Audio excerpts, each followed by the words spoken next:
What's up, everybody? Welcome into First Take. We are in rare form today. I think everybody's just sleep-deprived at this point. Skip Bayless, Stephen A. Smith, Molly Karam. Gentlemen, how are we? What's up? What's up? How y'all doing? Good. I would like to publicly thank my friend LeBron James for not showing up down the stretch of that last game in Toronto, Game 4, which forced my friend Stephen A. Smith to go back to Cleveland, where he sits right now, and he's also destined to have to go back to Toronto. I don't have any problem with coming to Cleveland. I understand that part.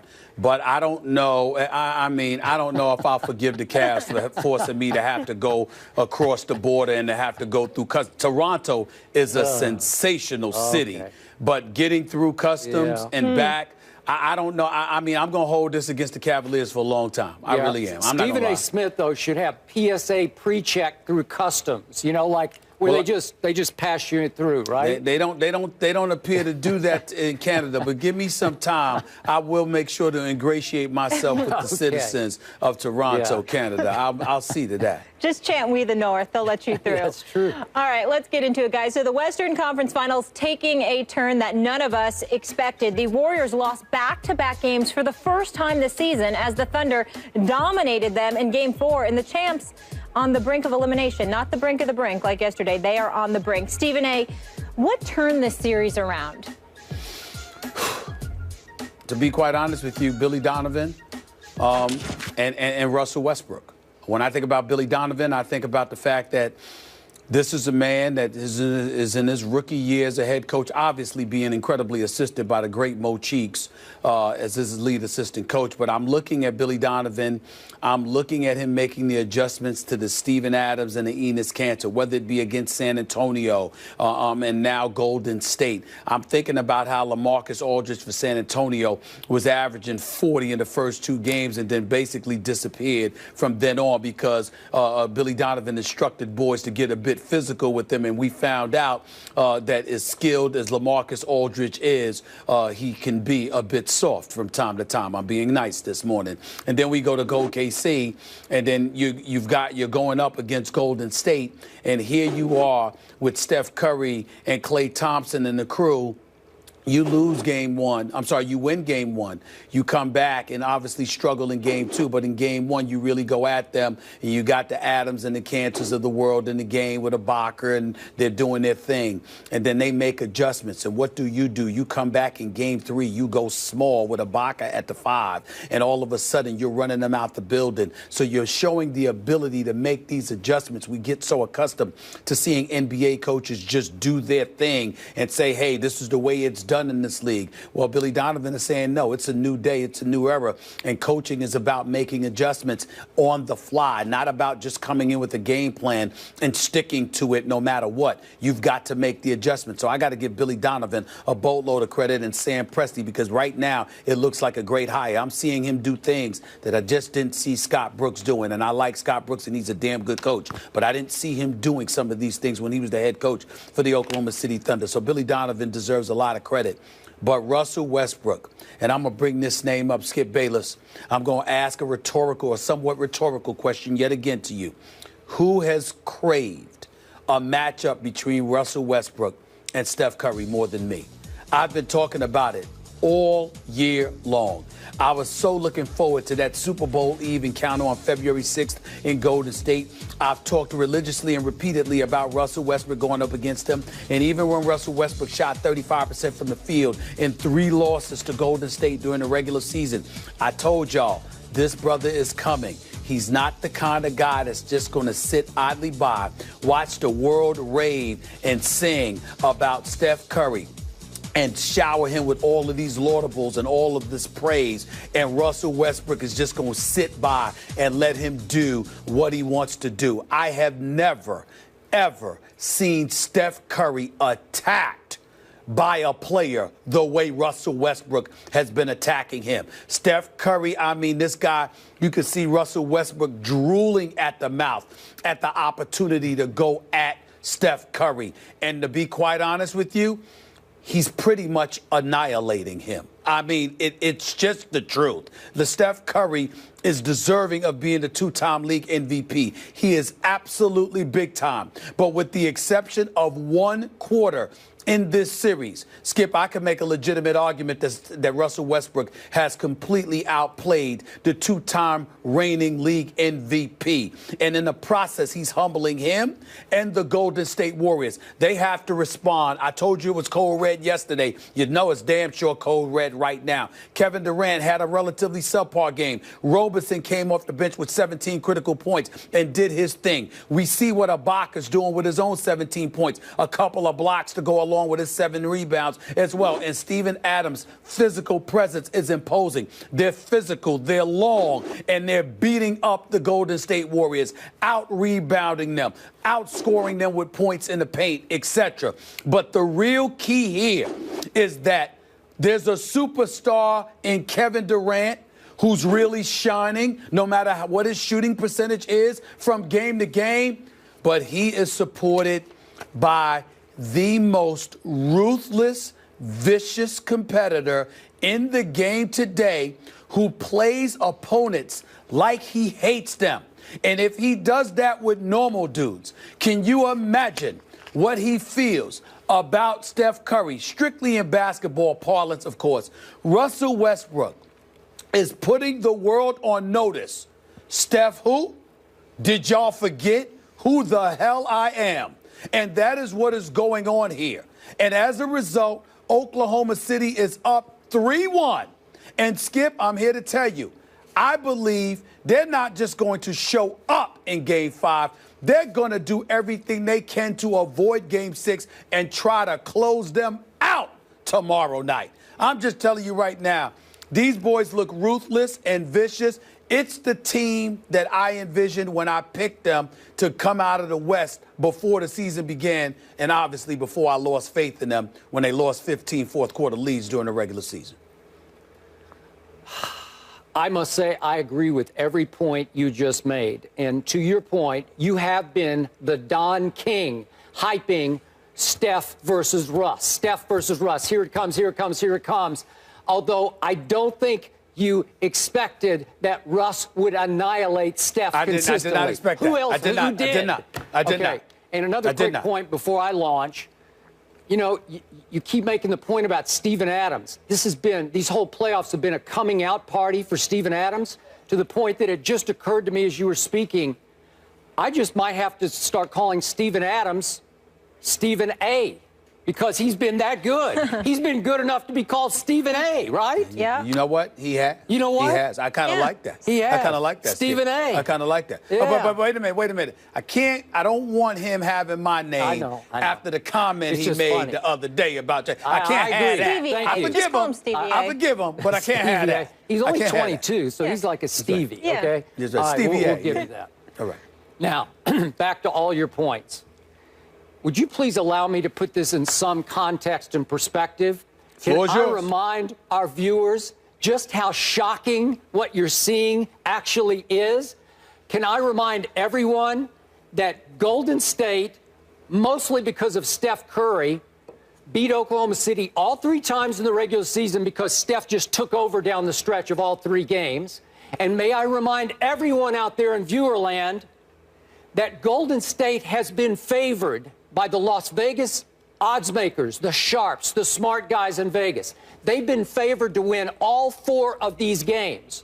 All 4. The first one by 7.5 at Golden State, second one by 9 at Golden State, by 2.5 in the first game at Oklahoma City, and last night, Golden State was still favored to win by 2 points.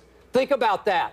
This has been a nightly upset, quote unquote, except that the tables have now swung. They've turned so completely and so convincingly that all of a sudden Oklahoma City looks like, dare I say, a dominating to the point of unbeatable underdog.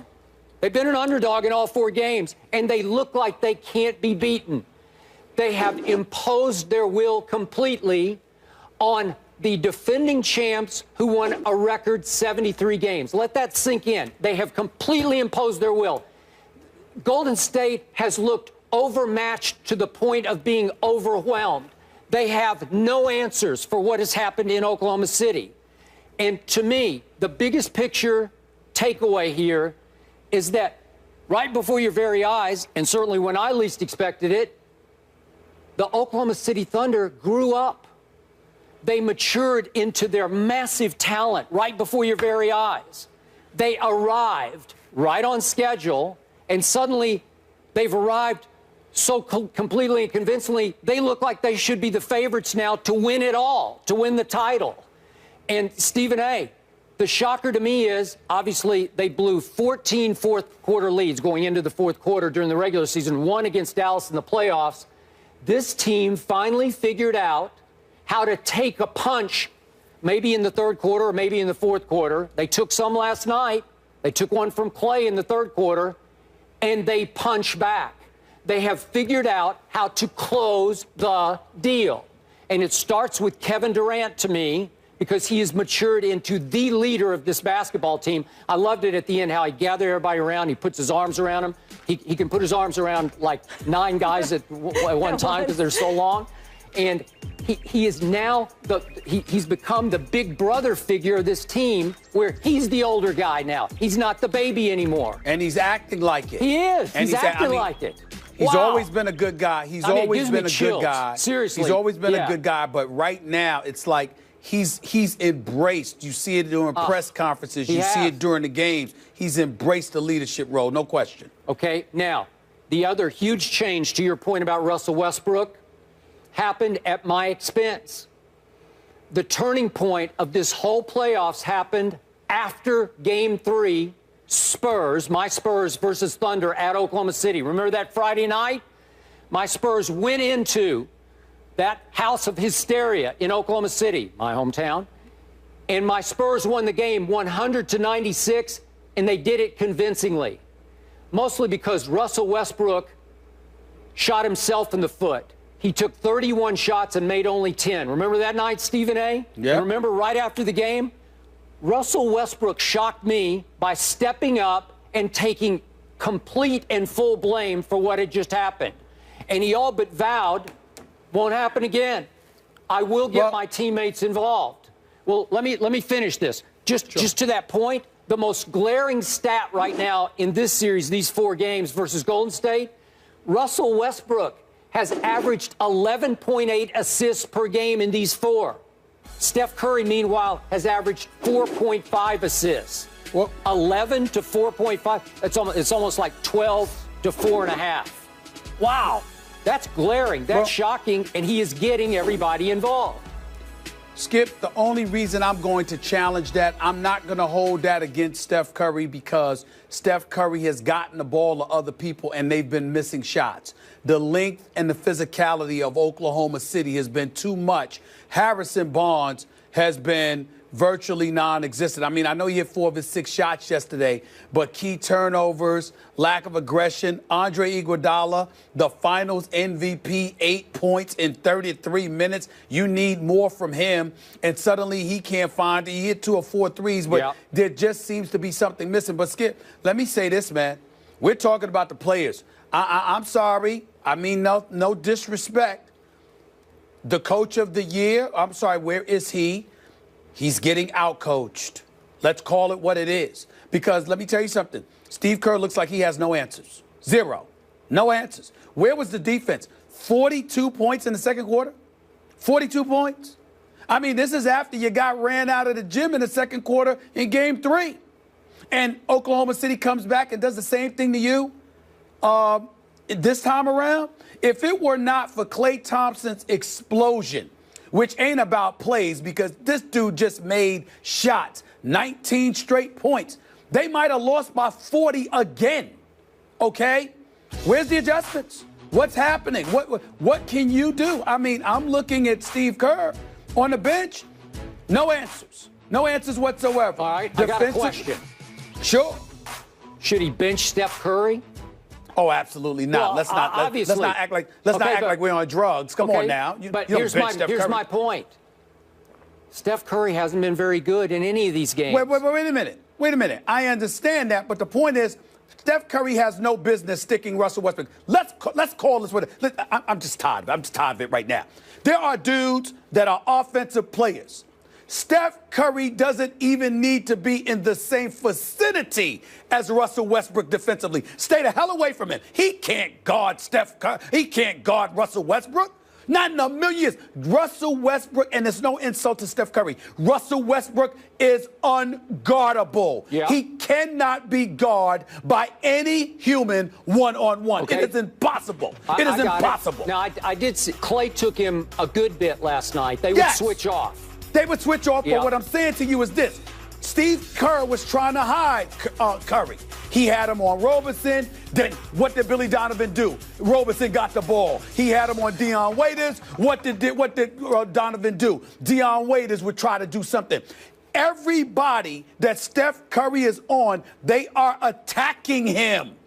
And Steve Kerr can't seem to figure out what to do about it. Now, I don't know if there's anything to do about it, but I know if you're the coach of the year, and I know if you're Mr. Coach of the Year, even though you only coach 39 games, and I know that if you the guy that took over for Mark Jackson and was gift-wrapped a championship caliber squad, I do expect more.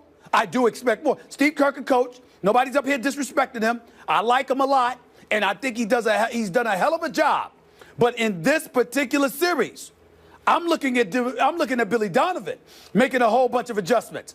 I see none from Steve Kerr. Now, maybe he's tried it and it's not working, but I see let me be more accurate. I'm not saying he hasn't tried adjustments. I'm saying I see nothing that he has done that is working.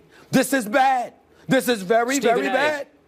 Not to overly defend Steve Kerr, but Steph Curry, the unanimous MVP and back-to-back MVP, was 0 for 5 last night on uncontested three-point shots. Sure. He's shooting 37% from three in this series, which is way, way below. He's close to, as you know, close to a 50% three-point shooter. So what's happened in this series is Steph Curry has no longer been magic. He's looked more like a 7th pick in the draft than he was. I did not mean to give the impression that it's Steve Kerr's fault and not Steph Curry's. Steph Curry is the 2-time reigning league MVP. Steph Curry is big time. He is the greatest shooter that I've ever seen. He is being straight humbled right now by the greatness of Russell Westbrook, who has put the world on notice. This brother can't hang with me. Yep. Now, I don't believe that's true, but I'm saying based on what we have seen in this series thus far, Steph Curry is being called out by the game of Russell Westbrook because Russell Westbrook is going at him and saying, I'm on another level. You need to ask somebody. All I'm saying about Steve Kerr, however, is that while it's not primarily his fault, I can't help but notice what he's not doing because I'm seeing what Billy Donovan is doing. Billy Donovan it's not just about leaning on Durant and Westbrook. Billy Donovan is coaching. Okay, here's the point, though. What lineup did all of our analytics experts rave about all year because it was invincible for Golden State? The death lineup, which has now been death to Golden State because Billy Donovan has said each time, okay, I'll go small, too. I'll play Ibaka at center, and they have crushed them with that lineup, small to small. But what I'm asking you to do, Skip, I'm not disagreeing with whatever you just said, with anything you just said. What I'm asking you to appreciate is the fact that Billy Donovan has had an answer for everything Steve Kerr has thrown at him. Steve Kerr hasn't had an answer for Billy Donovan. You didn't know they were longer. You didn't know they were more physical. You didn't know that they were going to try to impose their will upon you. You didn't know that Russell Westbrook was this ruthless assassin that was going to come at you with such relentlessness that it could potentially punk your whole squad. You did not know this. You did not know this. That there might not be any answer to what you're talking about. I understand. Maybe what you just said is too good. And I guess what I'm saying to you is, well, then what you're saying to me is it wasn't coaching. It was the players. I'll buy that. Touche. I'll give you that. That's where we're going. Yeah. Because again, if we can't give Steve Kerr some culpability, then what the hell did he get all the credit for? You got it. All right, hold that thought. History certainly on Golden State's side, but is the series over? We debate that next. Don't go anywhere. Just getting started. Stephen A., 10.5-point favorites. I'm going to give Toronto a 30% chance to win tonight. And I remind you, after game 1 at Cleveland, I gave Toronto a 0% chance of winning Game 2 in Cleveland, in which they once again were embarrassed and humiliated and annihilated to the point that I said mannequins could play better defense than the Raptors were playing against those Cavs in Game 2. And yet, the focal point for me tonight, and the reason I'm going to up my percentage to give them a 30% shot, is Bismack Biyombo. He's got some Oklahoma City going in him, Stephen A. He reminds me of what's happening with the Thunder, except in microcosm and just one player in Toronto. While the Thunder have suddenly arrived, found themselves, figured it all out, so has Biyombo. And it's been shocking to me that in games 3 and 4, he was a dominating player in the paint, shot blocking, rebounding. And I wondered out loud on the show the other day, did Biyombo, did he even make the trip to Cleveland for games 1 and 2? Because I couldn't remember him playing. Obviously, the games got out of control so quickly, I couldn't remember any Raptors player playing. But in game 1, Biyombo had 4 rebounds and no blocks. In game 2, he had 5 rebounds and 2 blocks. And then in games 3 and 4 combined, he had 40 rebounds and 7 blocks and annihilated a player I have high regard for in Tristan Thompson. Completely outplayed him, made him look pretty foolish to me. I assume Tristan will rise and shine tonight. I assume that LeBron James, who now owes his team a game after he disappeared down the stretch the last 5.5 minutes of game 4 back in Toronto, I think LeBron's going to rise and shine tonight and make sure this is 3-2 going back to Toronto. But the other reason, and the final reason I give Toronto a 30% chance, a fighting chance, is because all of a sudden, for the first time, maybe all year, Cleveland is second-guessing Cleveland. There's some internal finger-pointing. There's some angst. There's some, who are we? Are we three-point launchers or are we paint pounders? Who are we now? And I think they're a little off balance. They're not sure. Kevin Love's way off balance. Not only does he have some kind of a tweaked knee, but his psyche's completely out of whack. So I don't know that they could trust him tonight. But I do trust LeBron tonight. And I think he and he alone will be the difference in what I do think will be a battle. This will not resemble games 1 or 2, but I still think Cleveland will make it 3-2. Well, I'm going to point my focus in the direction of LeBron James. Kevin Love has indeed shot 5 for 23 over the last 2 games.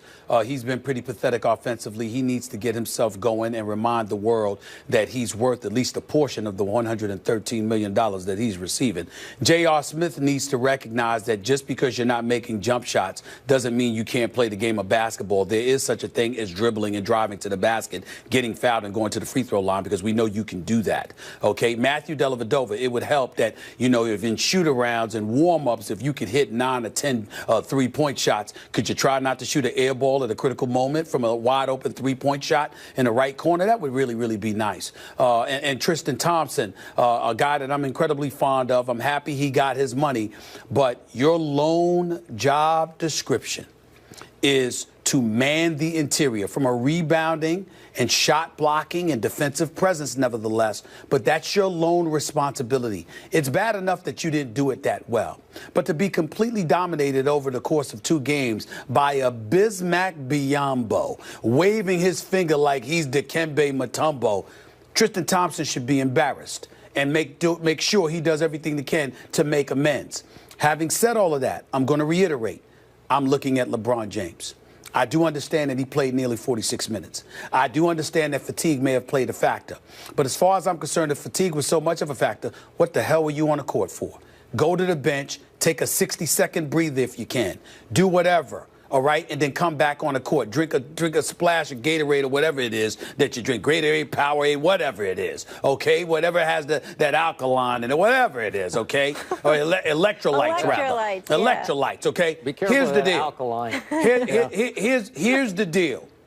LeBron James scored his last basket with 5 minutes and 23 seconds left in the 4th quarter.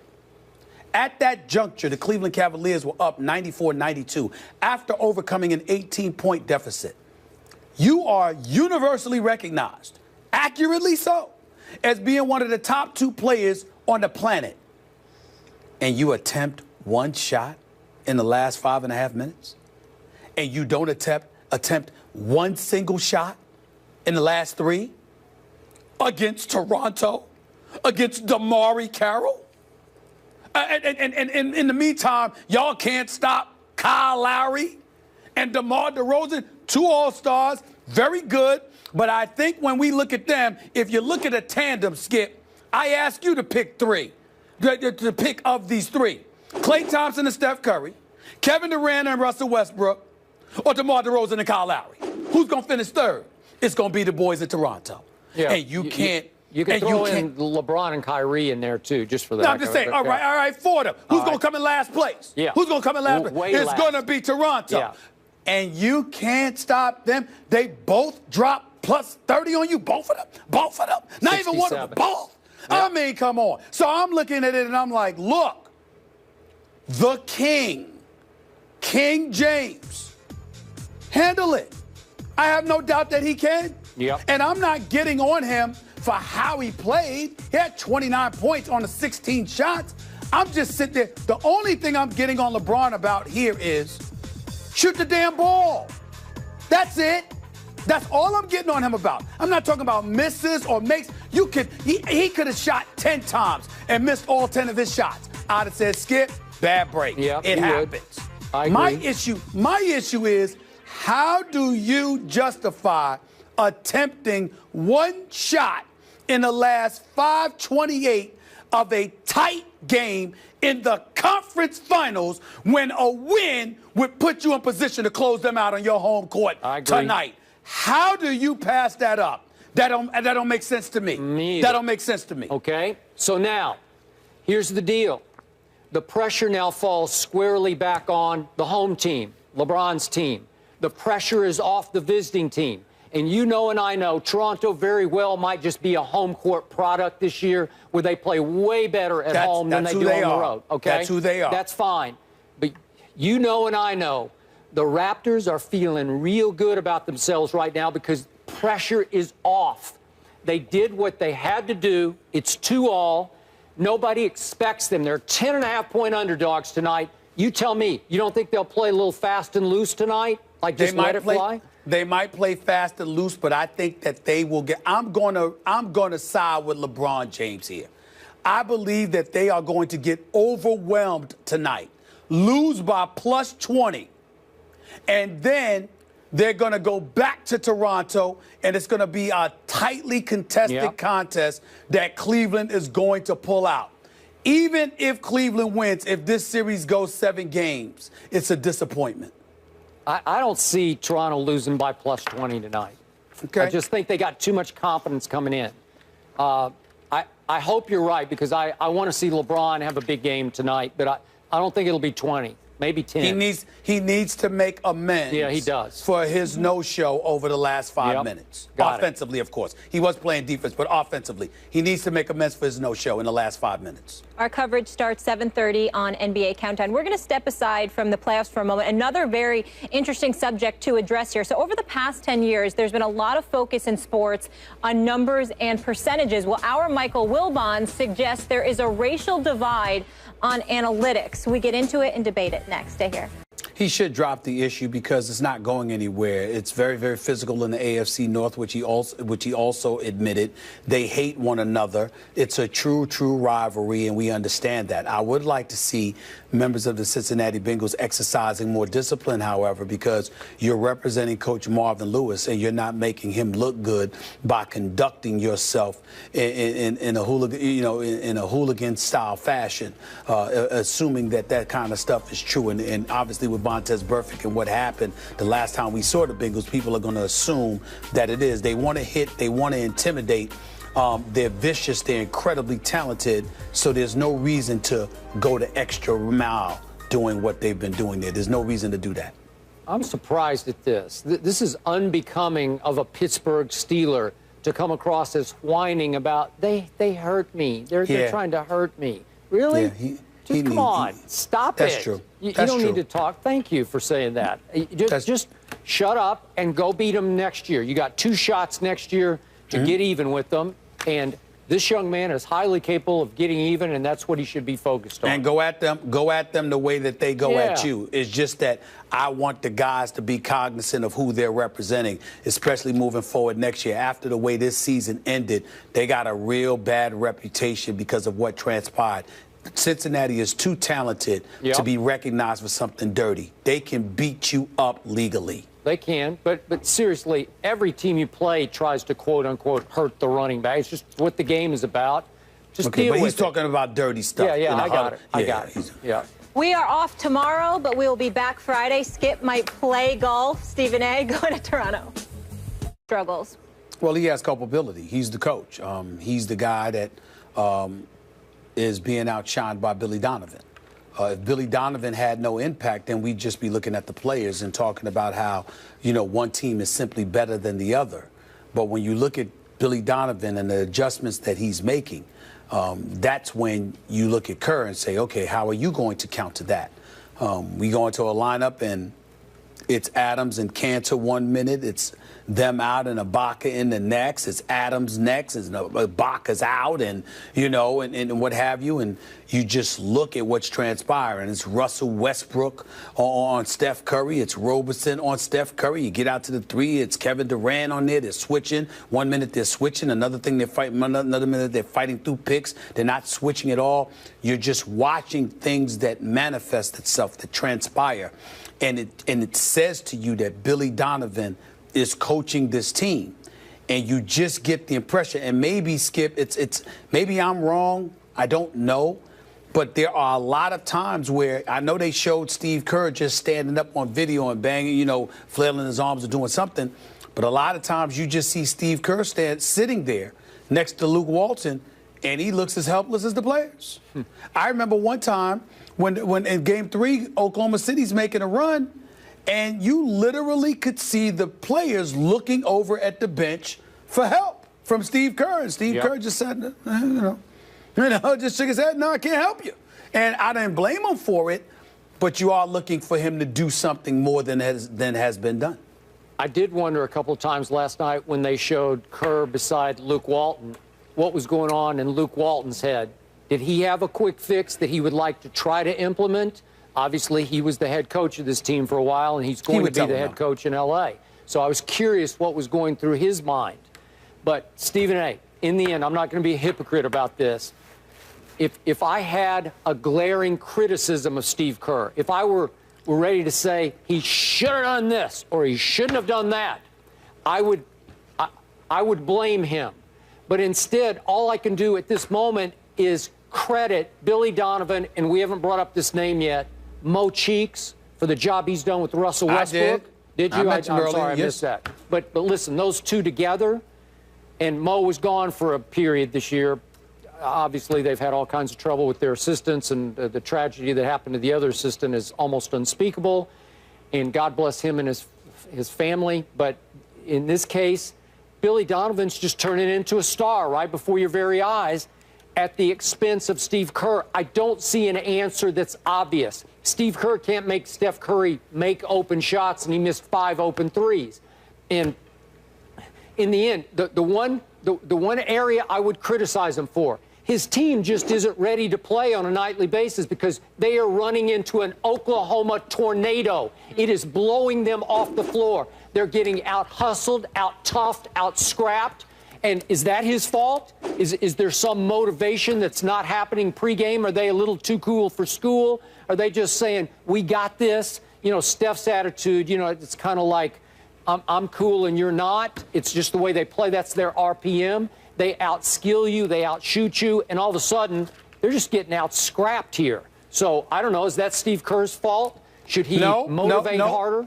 No, but they were 73-9, and they had to win the last 4 games of the regular season prior to these playoffs. There are people that are going to bring that up. I'm not, because I don't have a problem with what he did. I understand it. But the other side to this, Skip, again, is I'm not saying that he's primarily to blame, but how does he walk away unscathed if it was anybody else? Would they be able to do that? We'd be looking at Billy Donovan, looking at what he's done, and we would say, Steve Kerr, what answer do you have for this? And, oh, by the way, you gave up 42 points in the second quarter. The other night, you gave up 38 in the second quarter and 45 in the third quarter. No, you can't help Steph Curry and them make shots. But where's your defense? Yep. He has nothing to do with that? Agreed. Game 5 tomorrow in Oakland. And talk about walking away unscathed. That didn't happen for the team Stephen A. claims. Le'Veon Bell hasn't forgotten where his season came to an end. You want to stick around to hear what he is saying now about the Bengals. That's next. That he's better than Steph Curry, and the results are in here, gentlemen.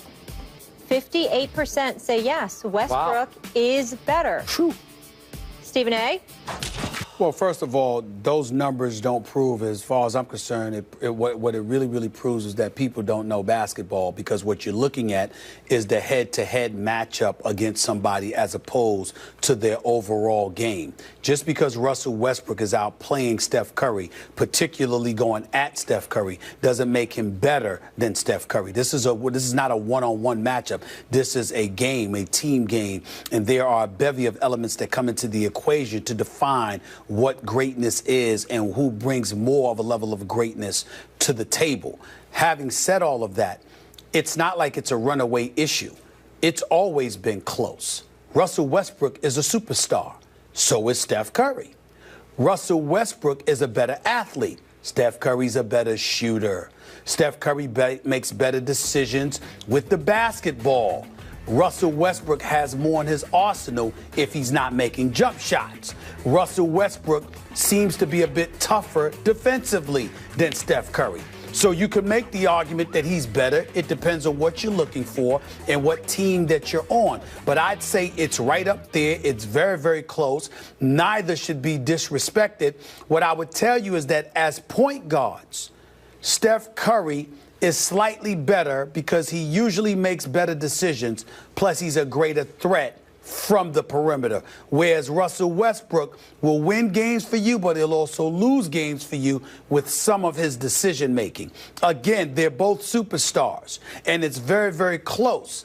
But because of the position that they play, if Russell Westbrook was a shooting guard, and so was Steph Curry, I'd tell you, or Russell Westbrook was a scoring forward or whatever, I would tell you that Russell Westbrook is slightly better because of what he does on both ends. But because they're point guards, and your responsibility is to run the show, not just score, keep turnovers down, get other people involved, and all of this other stuff. Even though Russell Westbrook now in this postseason, combined with the regular season, has registered about 19 triple-doubles, the reality is there have been some games where his decision-making has been questionable, whereas that hasn't been the case up until this series with Steph Curry. So I would give Steph Curry a very slight edge, but again, it's pick your poison because both of them are lethal. Yet and still, on a daily basis, I'm hearing you get more and more like enthusiastic to the point of crazed about the assassin that is Russell Westbrook, how hard he plays on a dribble-by-dribble basis. That I think if I ask you, who would you start your team? Who would you build your team around? I think you might go Russell Westbrook right now. Yeah, because that motor is something that matters to me. But it doesn't matter in the equation of who's the better player. It matters in terms of what I need to galvanize the rest of the troops around me. You're not going to be lazy playing with Russell Westbrook and last very long. Okay. To answer the question, I disagree with the 58%. I'm sorry, I'm not going to be a prisoner of this moment. And we are in a moment and overreact and say, yeah, Russell Westbrook has proven he's better than Steph Curry, the back-to-back MVP and the unanimous first ever unanimous MVP this year. Sorry, not going to do it. I need to throw this out. Obviously, Russell Westbrook is playing better right now. But should we put any kind of asterisk here? Should we give Steph any break? And I don't have an answer to this, Stephen A. Smith. I know what my eyes are telling me about whether Steph is injured or not. I don't see him injured in his legs. I know he's had the big ankle injury, an issue, and he's had the knee injury, an issue. Might be ongoing, but he still looks as quick as ever to my eye. Is that shooting elbow that he banged up back in Oakland that swelled to the size of a tennis ball, is it affecting his stroke from three? I don't know. Should we give him some little break here? Is that why he's getting so badly outplayed? Let me tell you what break you need to give him. When Steph Curry makes a move, he has to deal with 6'11". That's correct. First of all, he's got Russell Westbrook in front of him. Yep. Then he's got to deal with 6'6" Roberson. Yep. 6'11" Kevin Durant. 7 foot Steven Adams. Yep. 6'10" Serge Ibaka. He's got to deal with that. Russell Westbrook don't have to concern himself with any of that. Nope. Once he blows by anybody. I'm with you. So again, that's the team concept in it all. Steph Curry has to fend off more than Russell Westbrook. The problem with Steph Curry right now is that if it wasn't a problem with the first 3 games you played against them in the regular season, and not just Steph Curry, all of them, Draymond Green included. If it wasn't a problem with the regular season, why is it a problem now? Yeah, okay. So to amplify your point, I want to remind everyone, Steph Curry's the greatest shooter ever. I want to remind everyone, Russell Westbrook has consistently been one of the poorest three-point shooters in the NBA. Less than 30%. That's correct. And last night, if you can get him to hit a couple, it's just gravy, man. It's icing. It's like, wow, now you're really in trouble. But I got to give Russell Westbrook my ultimate respect, because for years on this show, to your point about playing out of control, I've said, nope, he's not a point guard, counterfeit, fraudulent. He's a 2-guard masquerading as a 1. Lately, he has turned into a pure point guard, in part because he got wrapped up in, oh, wow, I can have a triple-double if I get double digits in assists. And all of a sudden, he is dishing to Steven Adams and to Ibaka and to Cantor. He loves this. And he is now a pure point guard. Much better. I think he's a better point guard than Steph is. Steph has been really careless with the basketball in this series. This series is true, but Russell Westbrook is lethal. I've been raving about him for years. I told you that. He's making me look very good right now. He's phenomenal. They're both superstars, but shocking you guys don't agree with Twitter. For the first time this season, Golden State loses 2 straight games. How much is Steve Kerr to blame for the state of the Warriors? That is next. That was Bills GM Doug Whaley responding to questions about Sammy Watkins being injury-prone, suggesting humans shouldn't play football because of the risk of injury. We welcome Herm Edwards to the show. You played, you coached, Herm. Yeah. How surprised were you that he said this? Well, I think he got a little bit caught with his foot in his mouth. I do know this. The point I'll make is real simple. It's a game of competitive violence within the framework of the rules. And I say this as a former player and as a former coach. It's a game where you test a man's will. It really is. And analytics don't show that, by the way. It's a game of mental and physical toughness over a period of 3 hours. And you got to like it. A lot of folks don't like it. That's a fact. A lot of people aren't meant to play football. I will make that perfectly clear as well, at all levels. It might start in Pop Warner, might start in high school. When you get to professional football, you have gone through the gauntlet of saying, you know what? I like this game. And it's a wonderful game. And I think sometimes we look at it and go, well, you know, what are these guys getting into? Players know what they're getting into. There's a certain mentality you have to play this game, okay? And it's not made for everybody. And I tell people all the time, hey, it's not meant for everybody. You'll find out right away. You'll find out right away when somebody knocks you off your spot, how you respond, okay? And we make the game all pretty because we talk about the quarterback, talk about touchdowns, talk about all that good stuff. But at the end, it's a physical game. And if you don't like it, it has a way of weeding people out. And that's okay. That's how I look at the game of football. You know what? That was beautifully said. Yeah. That was very deeply true. Well, I say this as a former player. Okay? And that's the eye test. Numbers don't tell you that. When you look a man in the eye and you knock him off his spot, you see how he responds. Numbers don't tell you that. Analytics don't test a man's will. That was drop the mic. That's how it works. And it'll never change. Stephen A? Let's all calm down. Coach is right, and Skip is absolutely right when he said that you articulated those thoughts beautifully and eloquently.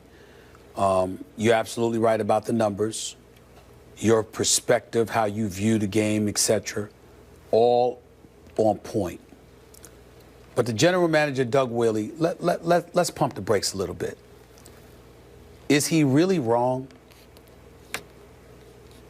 Think about, let me get archaic here, Skip. Think about Roman times when people were out there fighting against lions and stuff like that.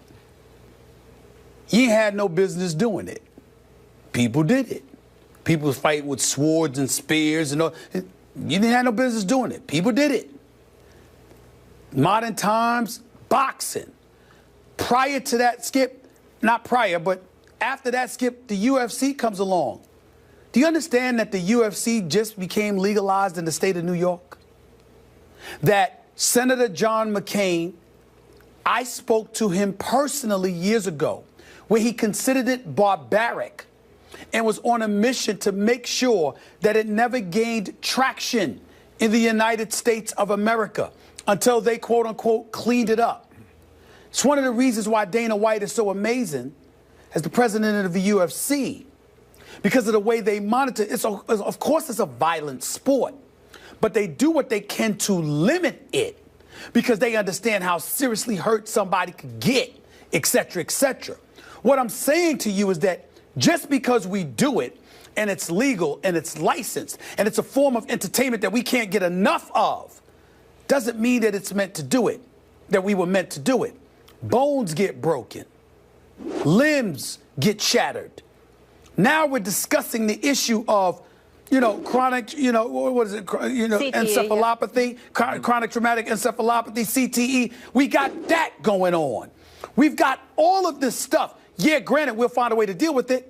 We've evolved as a society technologically. We'll find a way to try to maintain our level of health, et cetera, et cetera. But let's not act like this man is off his rocker saying what I think is relatively obvious. It's just that we don't care because we love the sport. It makes a lot of money, et cetera, et cetera. Have you seen Coach Herm Edwards? You know this. You see some former football players? Oh. You see how they walk around? Yes, sir. You see how some of them can't even stand up straight? Do you notice, Coach, they'll remain nameless. Do you know I've had former football players, Skip and Coach and Molly, tell me, you know why they don't want to come on First Take? Because they would have to sit down and then it's too hard for them to get up. I know. It's serious. Yes. So is he really off saying this? Of course he's not. Of course he's not. He's speaking in jest because he understands this is a game. He's been involved in football all his life. He's the GM for the Buffalo Bills. But let's not act like what he said, he's off his rocker. He's not wrong. We just don't care because we love the game too much and we're willing to stomach all the risk that come with it. But he's not wrong for saying what he said. I loved what he said because the painful truth spilled out of his mouth. I'm sure a lot of owners, given the climate we're in right now, with this, in my opinion, bleeding heart overreaction to the concussion syndrome that we all want to improve all of our protocols for and reduce the risk as much as possible. But you said it. These players are aware from high school on what you're getting into here. And Doug Whaley is exactly right. It's a violent game that I personally don't think humans are supposed to play. That's why I have so much respect for the game. You, to play this game, had to have less regard for your body than most humans have for their bodies because you're going to have to get it hurt. It's not if, it's when you're going to get hurt and how much you're going to get hurt and how much pain tolerance you have. Now, there's a difference between getting hurt and getting injured, obviously, but you're going to have to play with all kinds of aches and pains because it's part of the profession. I used to fly back with the Cowboys even back to the 70s on their team plane after some games. Man, it was a mass unit now. It was some walking wounded, and it only increased my love for the game and my respect because it's a hard game, man. And there's skill involved, but there's guts involved. the combination of skill and guts that you just so eloquently detailed for us is why I'm such a fan of the league. A lot of people want to say, oh my God, these poor. No, that you should honor that they are choosing to risk some of their limbs for the sake of playing football at the highest level. I would say this, Coach. First of all, let me just put myself on Front Street right here on national television. I wish I looked as good as you now. Period. That's period. But then when you take into account knowing that you played football, yes, I think it's a miracle watching you walk around the way that you do, work the way that you do, carrying yourself the way that you carry yourself. You don't seem to be affected at all by playing one of the most, if not the most, physical sport we have seen. I marvel at that and how healthy and fresh and vibrant you look and come across every day, because I know what you've been subjected to. And I don't know how these guys do it. I completely agree with Skip Bayless, and nobody should have a problem with what Doug Whaley had to say, because he's right on the money.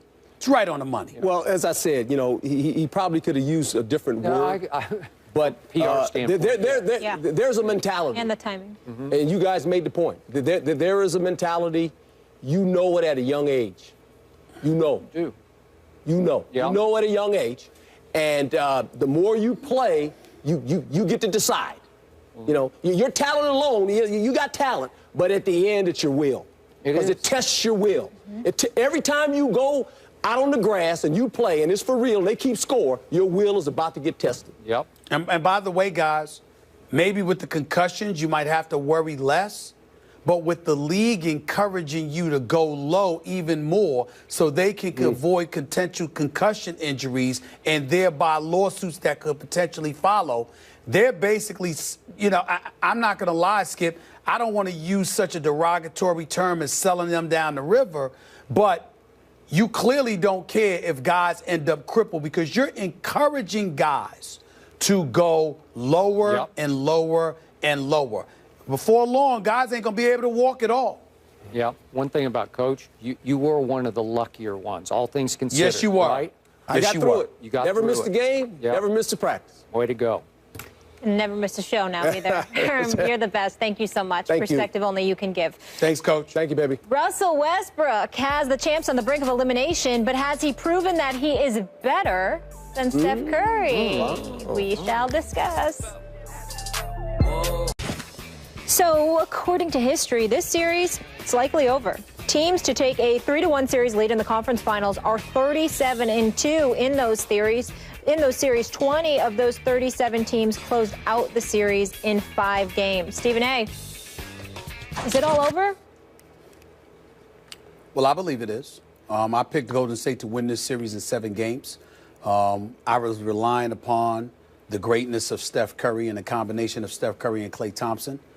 I did not expect Russell Westbrook to be this dominant, and he is. So much so, he's so scary.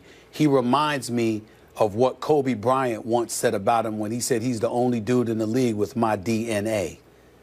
That's how he feels about this. Skip Bayless, almost religiously, whenever I'm watching Russell Westbrook and he goes berserk, I get a text from Allen Iverson saying, "Do you see this boy?" You know, and he obviously means that affectionately. Yeah. It's Allen Iverson's favorite player. This is Russell Westbrook. He goes 100 miles an hour. He comes at it. And one of the telling plays that I saw last night, Skip, Steph Curry is on the right wing, I believe, and he drills a three-pointer. Russell Westbrook comes right down the court and immediately hits a three-pointer before the half ends. It's saying, I'm not going anywhere. You're going to have to deal with me. I ask you a simple, maybe rhetorical question, Skip. What player has done that to Steph Curry this entire year? It has not happened. This is what is going on here. I would love to believe that Golden State will come back. First of all, I genuinely like them all as players. I think they're fantastic, and I think they're great. And regardless of how I'm getting on Steve Kerr, he has proven that he can coach. He's a 5-time champion as a player, okay? And he deserves our respect. I just didn't think he deserved Coach of the Year because he only coached 39 games. Not because the man can't coach. It was because he only coached 39 games. That's the only reason I was opposed to him winning Coach of the Year. But he is a champion, and he has proven his worthiness. But, Skip, I don't see a coach with answers. Somebody suggested to me start Sean Livingston, bench Andrew Bogut. I'm not sure if anything would work at this point. But the irony in all of this, Skip, as much as I want to believe that Golden State will come back and have a Game 7, because I would be there and I would love it, and as much as I would prefer to be in San Francisco, meaning Oakland, rather than OKC, the bottom line is this. I can't see two sharks in Durant and Russell Westbrook in blood-infested waters that is the Golden State Warriors. And I don't see them I can't see how they'll pass on chomping them to bits. I just can't see it. And then when I think about Steve Kerr, Skip, here's what you want. You want me to tell you something, Skip, that you may not have even thought about? If you recall, Steve Kerr in 2007 became the president and general manager of basketball operations for the Phoenix Suns. Who was this coach, Skip? It was Mike D'Antoni, who you call Mike Antoni. You said take the D out, right? Skip, why did D'Antoni end up leaving Phoenix? He ended up leaving Phoenix because Steve Kerr and Sarver wanted the man to hire essentially what amounted to a defensive coordinator to figure out a way to stop people because D'Antoni just wanted to score. And D'Antoni didn't want to hire Tom Thibodeau. So ultimately, he had to end up leaving, and he ultimately went and took the Knicks job. Well, what happened, Skip, as you watched Golden State last night give up 42 points in the second quarter, when you watched them struggle to give up 100-plus points to OKC, with OKC scoring at will? Doesn't it strike you as a tad bit odd that the Golden State Warriors actually look a little bit like the Phoenix Suns? That's what struck me, because I'm watching and I'm saying, this is the same Steve Kerr that didn't want the Phoenix Suns under D'Antoni looking the way his now Golden State Warriors are looking against OKC. Now, I only bring that up because last year it didn't apply because Golden State was big time defensively. This year they've dropped off significantly. And nobody's brought it up. But I'm bringing it up now because that's what I'm seeing. If they could get stops and stop people, maybe I'd have some faith in them.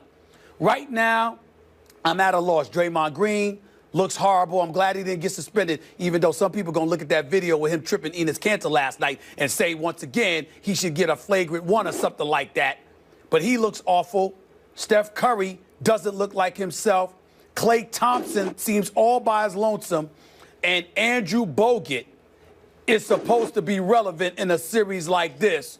And he's turned into bogus status yet again. It's bad. It's bad. I hope I'm wrong. But I actually think that Golden State might get closed out on their home court tomorrow night. That's how bad I think it is right now. Are you ready to go there?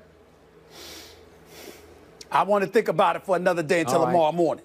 Because I want to show Golden State the respect they've earned and that they deserve. And by the way, I'm a fan of Joe Lacob. You know that, Skip. I like Joe a lot.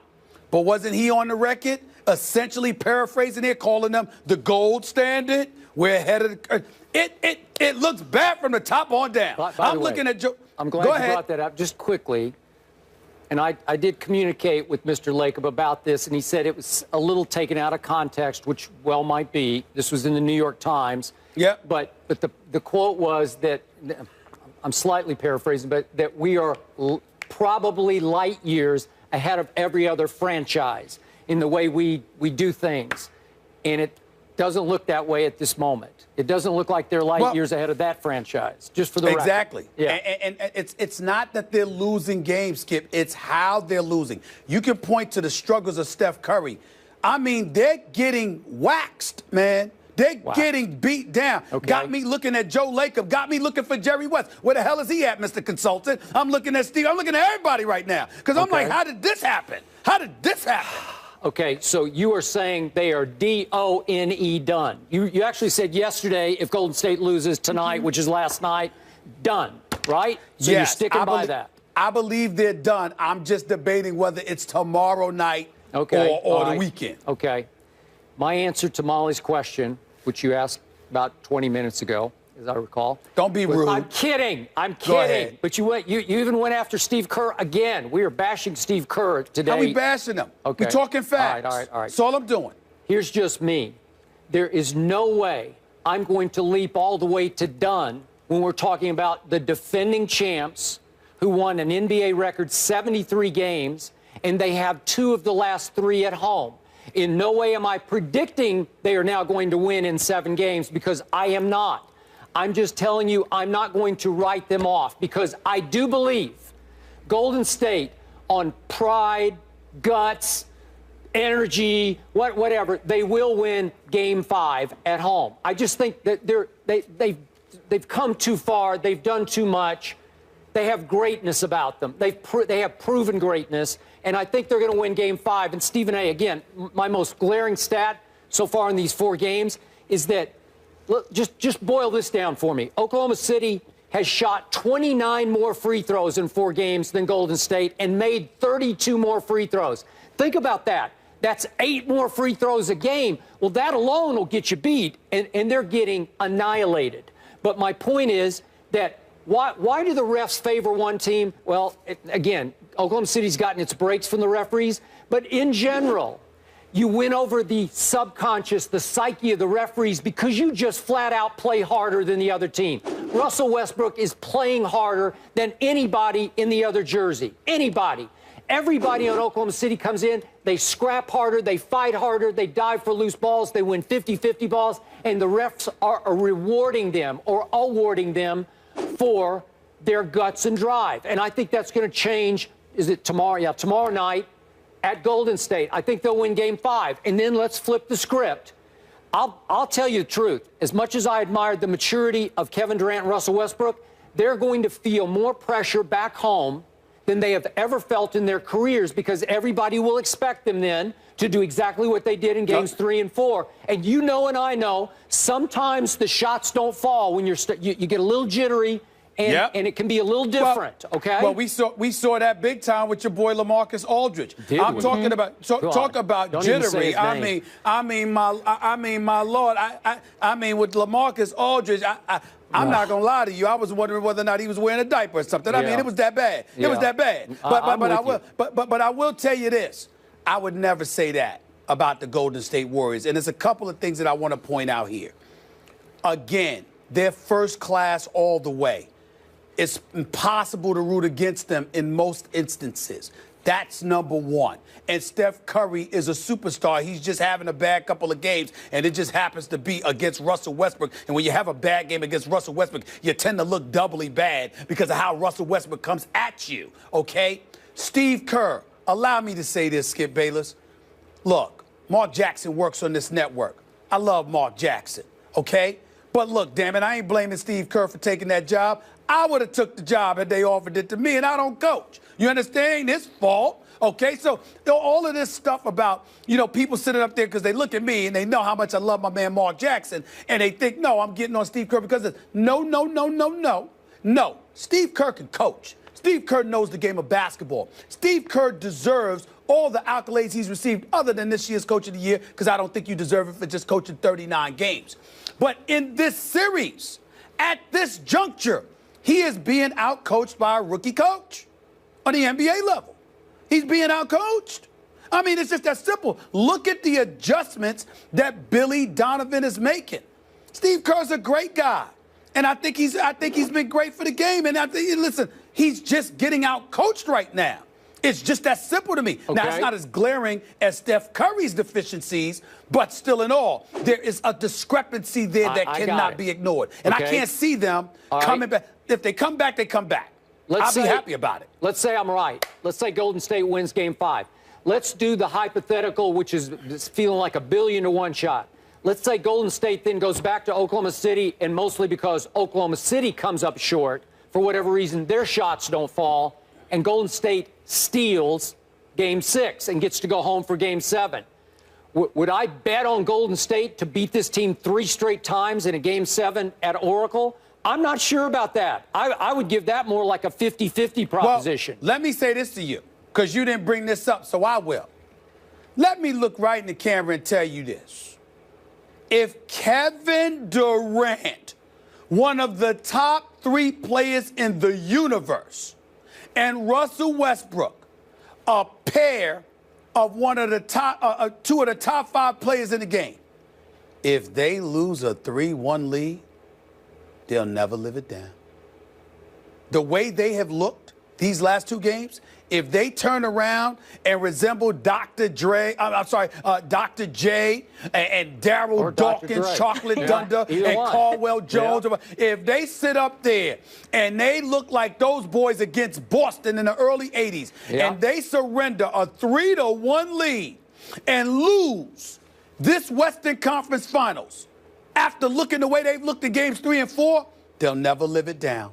They'll never, I'm telling you right now, they'll never live it down. Kevin Durant and Russell Westbrook, you want to talk pressure? Fine. I don't think it's pressure yet, but they can't lose this series, not after being up 3-1 and looking the way they looked. They didn't win get up this one by luck. They've annihilated them. Okay, but remember, just last playoffs, your man CP3 blew a 3-1 lead to the Houston Rockets. Not the same.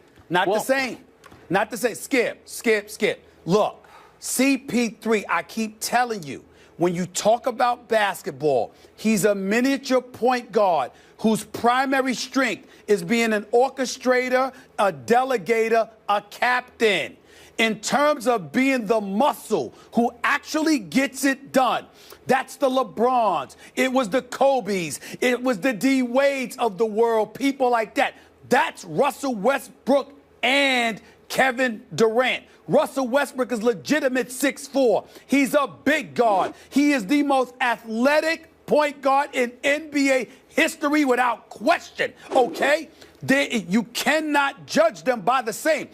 Chris Paul is looking for a Blake Griffin or somebody to step up and deliver. Durant and Westbrook are called upon to deliver themselves. You cannot lose a 3-1 lead in this series and live it down. If they lose this series, and I don't believe they will at this point, if they lose this series, Kevin Durant and Russell Westbrook will never live this down. Trust me on that.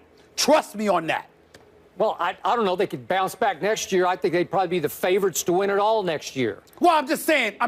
What I mean by that is that it will be attached to you for the rest of your career so long as you don't win the chip. Okay. Maybe on both That's what I ends. mean by that. All right, Stephen A., we don't have a show tomorrow, so I want to get it on the record. Skip says that Golden State wins Game 5. Who do you have winning Game 5? Well, he said he needed to sleep on it. Yeah, but we don't have a show tomorrow. Oh, You know what? I'll make my prediction. I got to think about it. I got to think about it. All right. I got to think about it. Maybe later in the show. It's hard to pick Golden State to lose on their home court. It really is. Okay, if they fire Steve Kerr tonight, would you then pick? I don't think Steve Kerr. Listen, man. I'm not going that way. Steve Kerr could coach. He's just getting out-coached by Billy Donovan, y'all. Okay. No, we'll let it go. We'll give you time. So coming Billy, up... damn. It's the truth. Yes, later in the show, we want you guys to weigh in here. Is Westbrook proving that he's better than Steph Curry? Let us know on Twitter. Head to the First Take Twitter page and vote yes or no. We will share those results a little later in the show. To the East, how will LeBron and the Cavs bounce back after losing 2 straight against the Raptors? We'll tell you after the break. Michael Wilbon wrote a very interesting piece for The Undefeated about how African Americans don't seem to care too much about analytics. Wilbon said, quote, "Sports is emotional, and analytics represent the absence of emotion, the antithesis. Nobody gets into sports to be dispassionate. And it just seems to me we're the feel it, smell it, touch it people. Don't tell me that there are no black people who are good at math. There are black people who are expert at quantitative analysis. I worry that it becomes a way to exclude." Stephen A., what do you make of Wilbon's article?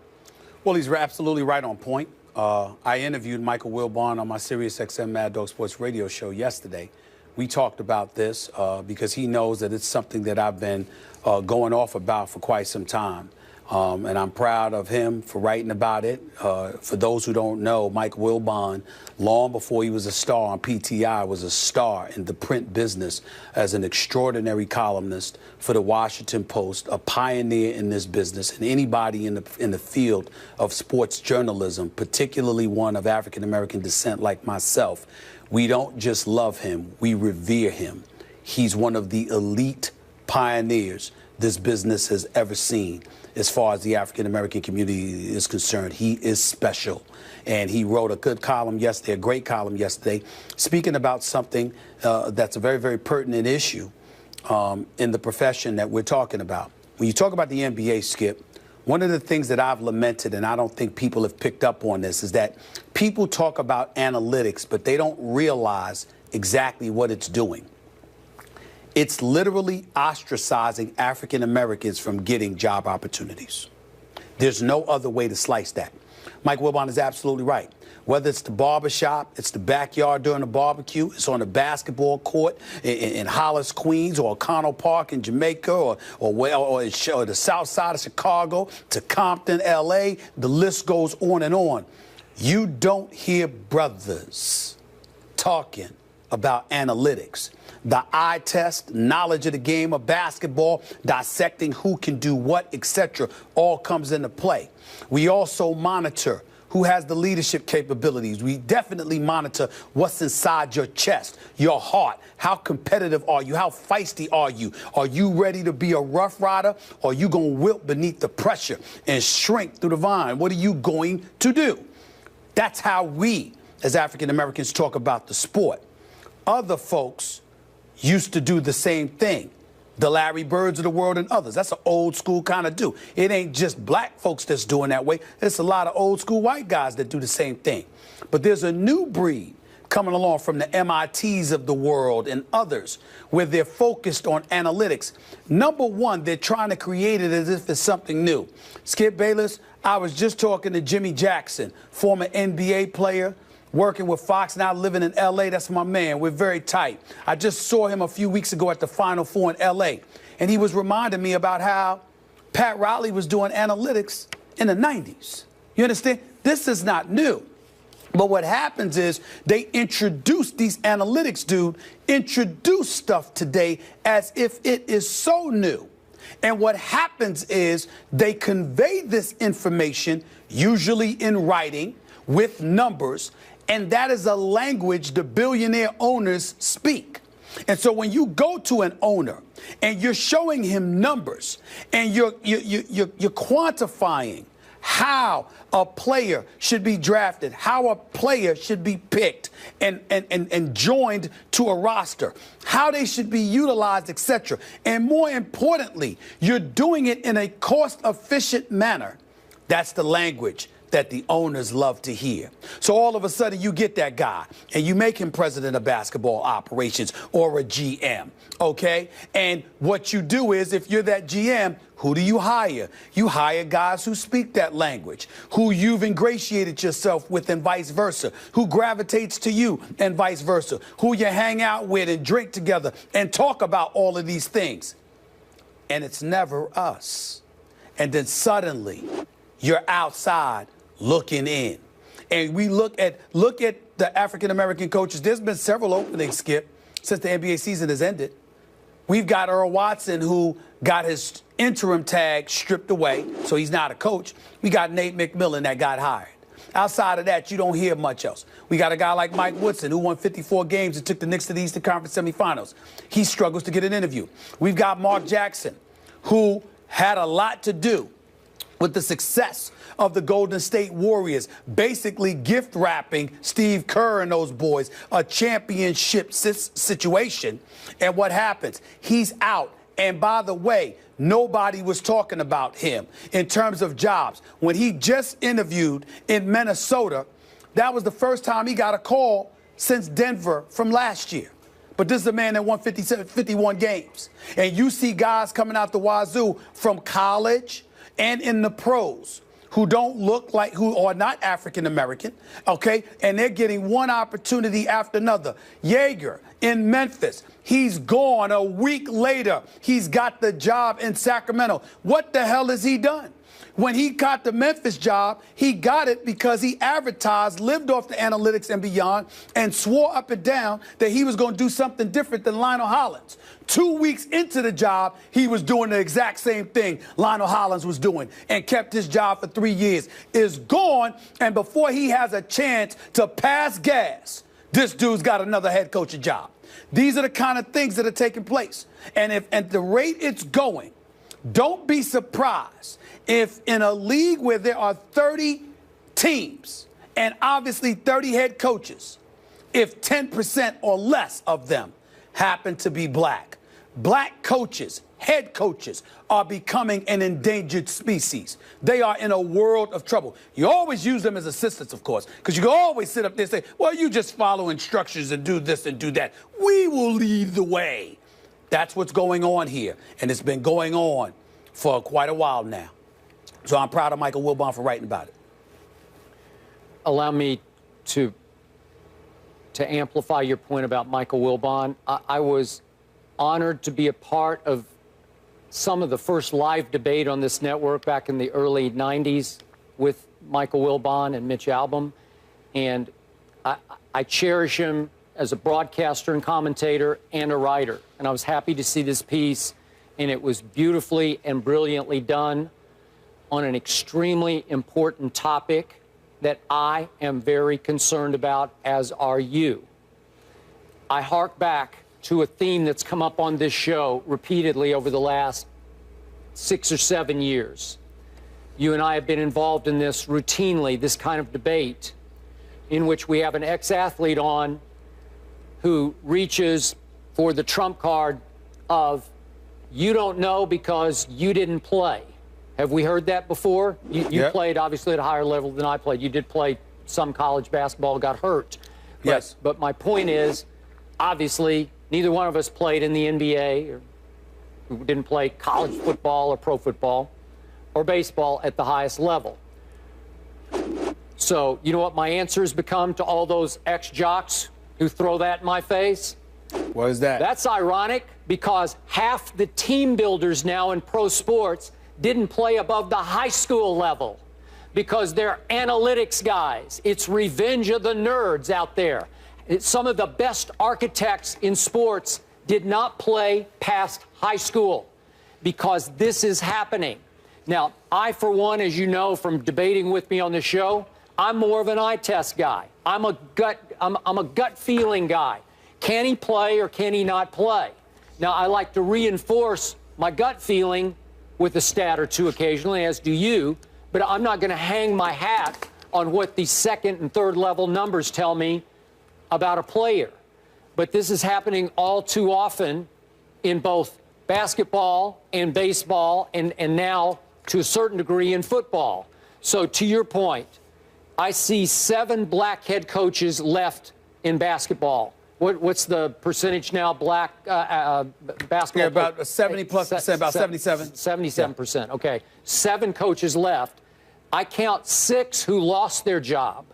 And by the way, one of the 7, the addition you pointed out, Nate McMillan, is a non-analytics guy, an old-school basketball coach who got hired by an old-school non-analytics white coach and great white player named Larry Bird.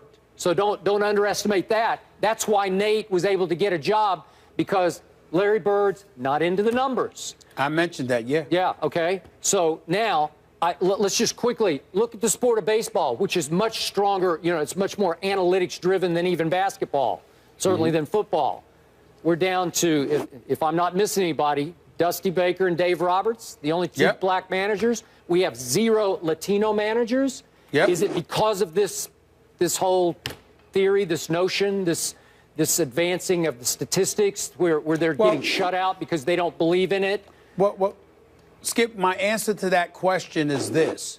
That may very well be it, but what those folks need to understand is that in the eyes of the black community, we view it as far more incendiary. We view it as just another mechanism to justify keeping us out and away from those opportunities. And that's where it resonates profoundly. And if I may say so myself, I love a lot of these players. I think they're great ambassadors. I think they're fantastic role models.